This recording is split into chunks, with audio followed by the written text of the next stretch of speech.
د ګیلمن وزیر د شهادت څخه وروسته د پښتنو ملتپالو او نورو ډلو ترمنځ د نېشنلیزم د اصطلاح په اړوند مختلف بحثونه کیږي. څوک ورته یو تعریف ورکوي، څوک ورته بل تعریف ورکوي. راځو په دې ویډیو کې د نېشنلیزم په هکله څلورو پوښتنو ته ځواب وایو چې یو د نېشنلیزم تعریف ده، بل تاریخي شالید، بل د نېشنلیزم ډولونه، او په اخر کې د اسلام او نېشنلیزم.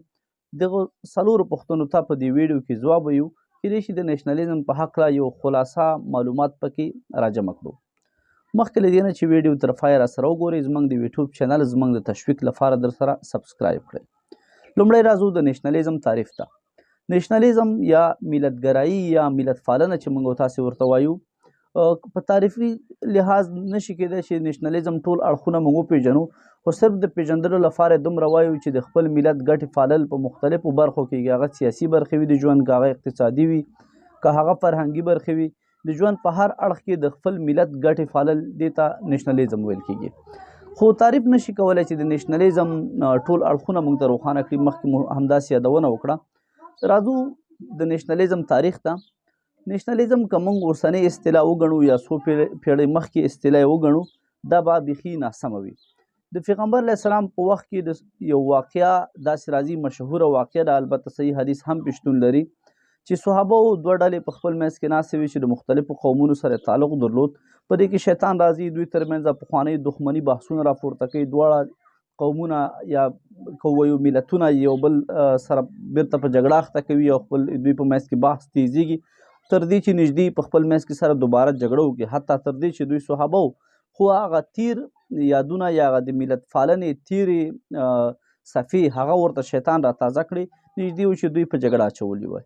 خو کله چې پیغمبر علیه السلام له دې واقعې څخه خبرېږي، راځي صحابه منې کوي او په دې هکله صحابه د الله جل جلاله له عذاب څخه ویروي. نو دا خپل هغه د یو ملت پالنې یا د نېشنلیزم احساسات وو چې هغه وخت هم د اسلام څخه مخکې هم په خلکو کې موجود وو. که د معاصر نېشنلیزم اصطلاح خبره وکړو، البته له دې څخه مخکې د یوې خبرې یادونه ضروري ګڼم.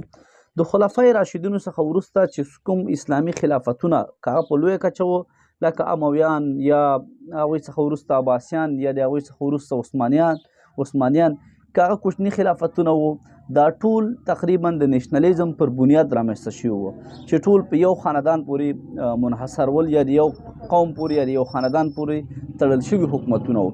دا خپله د نېشنلیزم مفهوم افاده کوي یا د نېشنلیزم کوم اړخ چې د هغه روښانه کوي.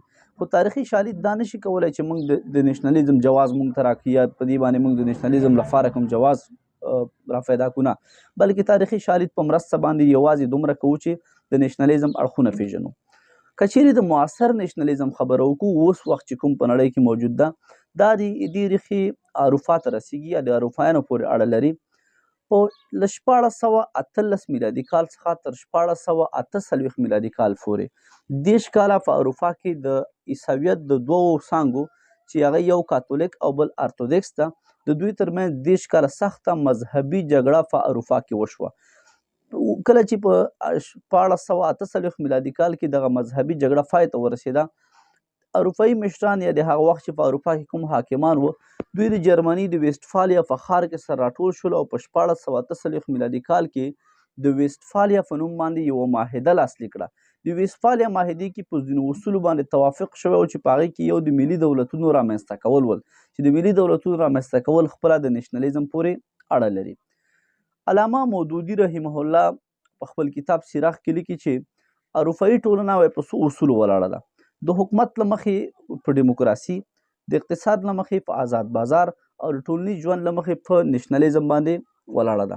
نو دا نېشنلیزم د ویسټفالیا د معاهدې څخه وروسته په اروپایانو کې د ملتګرایي نظریې را پیدا شوې چې بالاخره دومره پیاوړې شوې چې د لومړۍ نړیوالې جګړې باعث وګرځېده.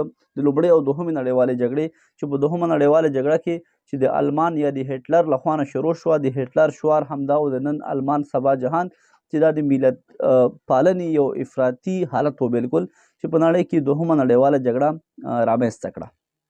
نو اوسنی نېشنلیزم د اروپا د سرحداتو پورې اړه لري. راځو د نېشنلیزم ډولونو ته. نېشنلیزم خپله البته اروپایان په دوو برخو باندې ویشي. یو ته وایي لیبرل نېشنلیزم، بل ته وایي سوشل نېشنلیزم.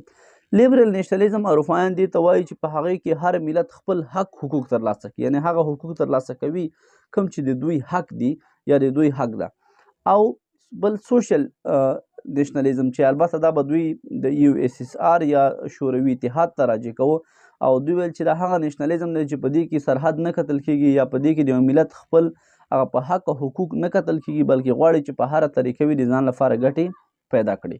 نو نیشنلیزم په اوس وخت کې دغه دوه مشهور ډولونه لري چې یو ته وایي لیبرل نیشنلیزم، بل ته وایي سوشل نیشنلیزم. خو بهرحال موږ راځو د خپل موجوده حالاتو په هکله باندې بحث کوو. وروستۍ پوښتنه چې هغه اسلام او نیشنلیزم ده. د اسلام او نیشنلیزم په هکله دکتور یوسف قرضاوي رحمه الله چې څو کاله مخکې وفات شو، کېدای شي تاسې اکثره خلک د هغه له نوم سره بلد استئ، هغه په خپل کتاب سیاسي فقه کې هم د نیشنلیزم په ډولونو باندې بحث کوي. دغه نیشنلیزم چې اروپایان هغې ته لیبرل نیشنلیزم وایي، یا که ووایو چې د خپل ملت هغه حق حقوق ترلاسه کول یا د خپل ملت د حق لپاره مبارزه کول، دغه نیشنلیزم په شریعت کې جواز لري. بلکې یوسف قرضاوي رحمه الله وایي چې دا په شریعت کې جهاد ده چې ته د خپل قوم، د خپل ملت، د خپل ځان، د خپل کلي، د خپل ولس د حقوقو لپاره مبارزه کوي او کوشش دا کوي چې هغوی ته د هغوی حق حقوق ترلاسه کړي یا هغوی ته د عدالت او انصاف ترلاسه کړي، بغیر له دې نه چې د بل چا مال وخوري، بغیر له دې نه چې د بل چا په حقوقو باندې تیری وکړي. د خپل ملت ګټې لاسته راوړل، د دې لپاره مبارزه کول. یوسف قرضاوي رحمه الله په خپل کتاب سیاسي فقه کې وایي چې دا جهاد ده. نو نیشنلیزم که خلاصې کو دغه خبره، نو نیشنلیزم که چیرې د دې لپاره وي چې یو څوک د خپل ملت حقوق ترلاسه کړي، هغه حقوق چې د حق دي، د حق د بل چا لخوا نه په ظلم خوړل کېږي، د په مقابل کې درېږي، خپل ملت ته ګټه راوړي یا د خپل ملت هغه حقوق ورڅخه ترلاسه کوي، نو دغه نیشنلیزم له شریعت سره هیڅ مشکل نه لري. بلکې په شریعت کې د علماو لخوا نه دې ته د جهاد لفظ استعمال شوی، ځکه د خپل ملت لپاره د قربانیو ورکول دي، د خپل ټاټوبي لپاره د قربانیو ورکول دي. خو که چېرته نیشنلیزم په دې شکل باندې وي چې یو قوم یا یو مشر یا یو نیشنلیست داسې افکار لري چې په هره طریقه وي، روا وي که ناروا وي، دا باید خپل قوم ته ګټه راوړي، دغه بیا سوشل نیشنلیزم ده او د شریعت سره هم کوم اړخ نه لري، بلکې په شرعي لحاظ باید ووایو چې دا ناروا ده. که عقلا خبره وکړو یا خپل محیط ته ریس وکړو، یو څوک د خپل نفس لپاره، د خپل ځان لپاره، د خپل ګټې لپاره، د خپل حقې ګټې لپاره کوشش کوي، مبارزه کوي، نو دې کې خو کومه ستونزه نشته. دا خو د حلال رزق ګټل دي چې موږ په شریعت کې ورته د عبادت خطاب شوی ده. او که چیرې یو کس په دا هڅه کوي چې حلال او حرام نه ګوري، یوازې خپله ګټه ګوري، نو واضح خبره دا ده چې په شریعت کې د دې سخته منع راغلی، بلکې دې ته د حرامو لفظ استعمال شوی ده. نو نیشنلیزم که چیرته په دې حدودو کې منحصر وي چې یوازې د خپل ملت ګټې راټولې کړي او خپل ملت ته ګټه راوړي، هغه ګټه چې د دوی حق ده، د بل چا حق ونه خوري، نو په شرعي لحاظ دا کومه ستونزه نه لري. همدارنګه په قرآن کریم کې آیات شریف د البته په دومه سپاره کې مفهوم ته راځو چې که څوک په تاسې باندې وار کوي یا څوک غواړي چې تاسې ووهي، تاسې له خپل ځانه د مشروع دفاع حق لرئ. مشروع دفاع په فقه کې یو بحث ده، په قرآن کریم کې واضح آیات پرې راغلی ده.